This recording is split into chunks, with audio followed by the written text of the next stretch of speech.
이재명 대표도 법조인 출신이라는 걸 윤석열 대통령은 몰랐던 걸까요? 아니면 변호사 출신이라고 해서 윤석열 사단 검사들이 무시라도 한 걸까요? 어떻게든 이재명 대표의 죄를 만들고 싶었을 겁니다. 그런데 이걸 어쩝니까? 이재명 대표의 항변뿐 아니라 판사의 직격으로 윤석열 대통령과 검사들이 얼마나 곤욕을 치렀습니까?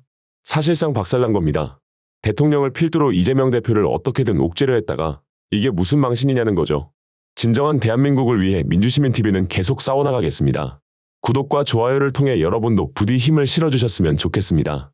여러분의 성원에 감사드리며 오늘 소식을 전해드리겠습니다. 윤석열 대통령 명예훼손 사건을 수사하는 검찰이 법원 재판부로부터 직접 관련성 없는 내용까지 공소장에 적시했다고 지적받았지만 수정한 공소장에서도 이재명 공산당 프레임 관련 내용 등 재판부 지적사항을 여전히 남겨둔 것으로 확인됐다는 소식 전해드렸었죠.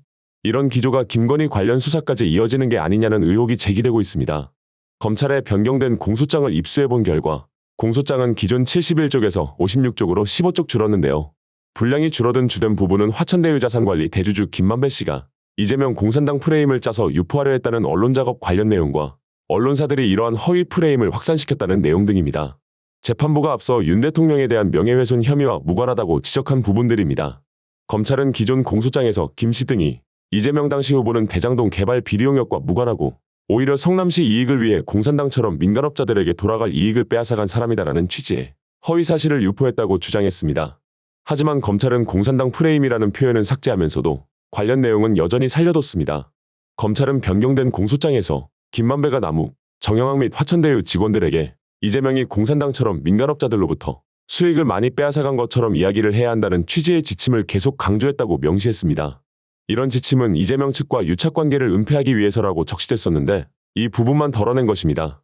앞서 재판부는 이 후보가 공산당처럼 굴었다는 것이 윤석열의 명예훼손과 무슨 상관이 있는 것이냐고 꼬집은 바 있습니다. 검찰은 공산당 프레임을 유포하려 했다는 김 씨의 언론작업 내용도 대부분 삭제했습니다.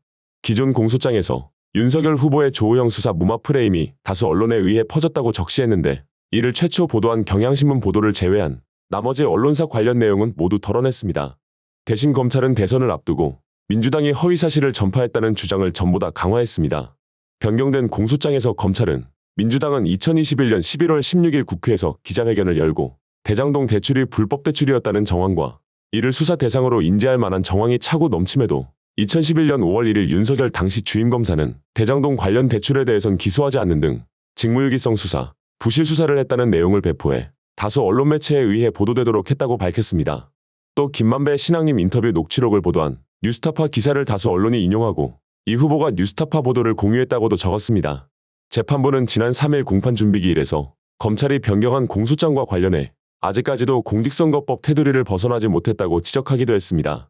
민주당의 기자회견이나 뉴스타파 보도 인용 및 공유가 윤 대통령 명예훼손에 어떤 영향을 줬는지에 대한 설명이 여전히 부족하다는 것이었습니다. 한 피고인 측은 이날 통화에서 여전히 공직선거법상 허위사실 공표죄 공소장 같다는 재판부 지적에서 달라진 게 없다고 밝혔습니다.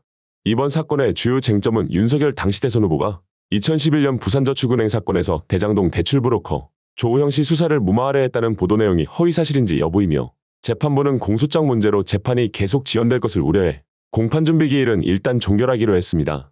대검찰청 수사심의위원회가 명품 가방 등을 수수한 김건희 여사의 불기소를 권고했을 당시 국민들 반응이 어땠습니까? 예상대로였다는 평가. 이에 따라 검찰은 곧 불기소 처분으로 이 사건을 종결할 것으로 보이기도 합니다. 그러나 정치적으로 그리고 국민 여론은 이대로 이 사건을 종결할 것 같지는 않다는 것이 문제겠죠? 대검 수심위는 지난 6일 피해자 김건희의 모든 혐의에 대하여 불기소 처분 의견으로 의결했다고 밝혔는데요. 얼마나 어이가 없는 일입니까? 청탁금지법 위반, 알선수재, 변호사법 위반, 뇌물수수, 직권남용, 증거인멸 등 6가지를 논의했는데 모두 다 무혐의라는 것이었습니다. 애초 이날 회의에는 서울중앙지검 수사팀과 김 여사 쪽 변호인만 참석해 무혐의 의견을 밝히기도 했습니다. 김 여사에게 금품을 건네고 혐의점이 있다고 주장하는 최재형 목사에 대해선 출석 요청을 하지 않기도 했습니다. 다 아시다시피 검찰 수사 과정에서 봐주기가 역력했고 그 과정에서 서울중앙지검장과 1차장부터 4차장 검사가 모두 교체되면서 수사 지휘부도 물갈이 되기도 했죠.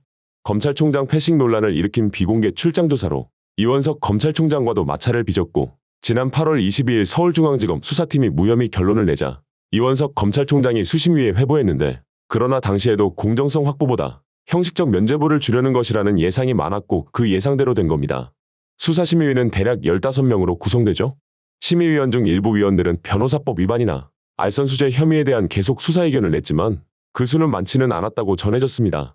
그리고 김 여사를 기소해야 한다고 주장한 위원은 없었던 것으로 알려졌고요. 또 검찰이 김 여사에 대한 종국적인 처분을 하려면 도이치모터스 주가 조작 연루 의혹 사건과 같이 마무리해야 한다는 의견도 나왔고 일부 위원들이 이에 동의했던 것으로 전해진다고 동아일보가 보도한 바 있습니다. 문제가 있습니다. 수심위는 검찰 외부 전문가 위원 150명에서 300명 중 무작위로 15명이 선정돼 심의를 진행하는데 이번엔 위원 15명 전원이 참석했는지 위원들 의견이 어떻게 갈렸는지를 공개하지 않았다는 점을 아무도 얘기를 안 합니다. 이 수사심의위는 문재인 정부 시절인 지난 2018년 검찰개혁위원회에서 검찰 수사의 중립성과 투명성을 높이기 위해 당시 문무일 검찰총장이 도입한 외부 심의기구죠. 하지만 위원 구성부터 운영까지 대검이 도맡아 하고 회의 내용이나 위원 명단조차 비공개로 유지해 불신을 자초해 오기도 했습니다. 누가 심의위원으로 들어갔는지 알 수 없고 회의 과정에서 어떤 이야기가 오갔는지 의결 결과 찬반이 몇 명이었는지도 공개하지 않고 기록 자체도 남기지 않은 채 오로지 결론만 발표한다는 문제가 있습니다. 투명성을 높인다는 목적과는 정반대로 윤석열 정부에서 운영이 되고 있다는 것입니다. 그러다 보니 국민 의사를 검찰권 행사에 반영한다는 애초 취지는 사라지고 검찰권 견제가 아닌 검찰 책임 면피용으로 활용되고 있다는 비판이 나오는 겁니다. 명품백을 건넨 최재형 목사는 수심위 참가를 요청받지 못했는데 별도의 수심위를 신청하기도 했습니다. 그리고 지난 9일 서울중앙지검이 부의심의위원회를 열고 최 목사의 신청을 어떻게 할 것인지를 결정하고 기각될 것으로 무게가 실렸습니다. 부의심의위는 주임검사 및 최 목사 쪽의 서면 의견서를 바탕으로 비공개 진행되고 구두의견 진술도 허용되지 않는다고 했습니다. 수심위도 최 목사를 부르지 않았는데 이 사건을 수심위에 넘기는 것에 대해서도 불만을 피력한 수사팀에서 최 목사의 수심위 개최를 결정할 가능성은 희박할 수밖에 없었습니다. 그러나 오후 2시께 부의심의위는 수심위에 부의하기로 의결했는데요. 최 목사에 대한 별도 수사심의위원회가 결정되면서 검찰 입장에서는 김 여사 처분 시점에 변수가 생기게 됐습니다. 앞서 최 목사는 지난 5일 기자회견을 열어 검찰 조사 과정에서 담당 검사가 청탁금지법 위반 여부에 대해 무혐의 답변을 유도했다고 주장한 바 있습니다. 향수와 샤넬 화장품 세트에 대해서는 순수한 감사의 의미만 있어서 청탁이 아니고 명품 가방은 만나기 위한 수단이므로 청탁이 아니며 국정자문위원 임명 부탁의 경우 현재 존재하지 않는 자리인데다 김 여사가 아무런 반응이 없었으므로 청탁에 해당하지 않는다는 등의 논리를 최 목사에게 먼저 설명하고 이에 수긍하도록 검사가 유도했다는 것인데요. 한편 조국혁신당은 지난 6월 19일 알선수재, 직권남용 등의 혐의로 김 여사를 고위공직자범죄수사처에 고발해놓은 상태입니다. 공수처는 검찰 처분 이후 김 여사에 대한 조사 여부를 결정하겠다고 밝혔는데 아직 이렇다 할 이야기는 없습니다. 더불어민주당과 조국혁신당은 지난 5일 명품백 의혹과 도이치모터스 주가 조작 사건 외에 여당 공천 관여 의혹까지 추가한 김건희 특검법을 재발의했고 국회는 10월 국정감사가 끝나는 대로 특검법을 처리할 방침인데 국회 통과 대통령 거부권 수순은 분명하지 않습니까? 여당에서 이탈표가 얼마나 나오게 되느냐가 관건이고 야당은 이후에도 또 김건희 특검법을 재발의할 것으로 예상되고 있습니다. 김 여사는 이미 지난 8월 말 서울중앙지검 형사일부에 명품백의 소유권을 포기하고 명품 가방을 환보받지 않겠다는 의사를 밝힌 것으로 전해지기도 했습니다. 명품백을 검찰에 이미 제출하면서 디올 가방은 국가 소유로 귀속되는 게 맞다는 취지의 의견서를 제출했다는 것이고 다시 돌려받지 않겠다는 의사입니다. 그런데 김 여사의 주장을 보면 이 명품백의 소유권이 현재 김건희에게 있고 이를 이제 국가 소유로 바꾸겠다는 것으로 이해되지 않습니까? 애초 대통령실 기록물이라던 대통령실의 주장과 충돌이 나는 겁니다. 하나하나 상식적인 선이 없는 인간들입니다.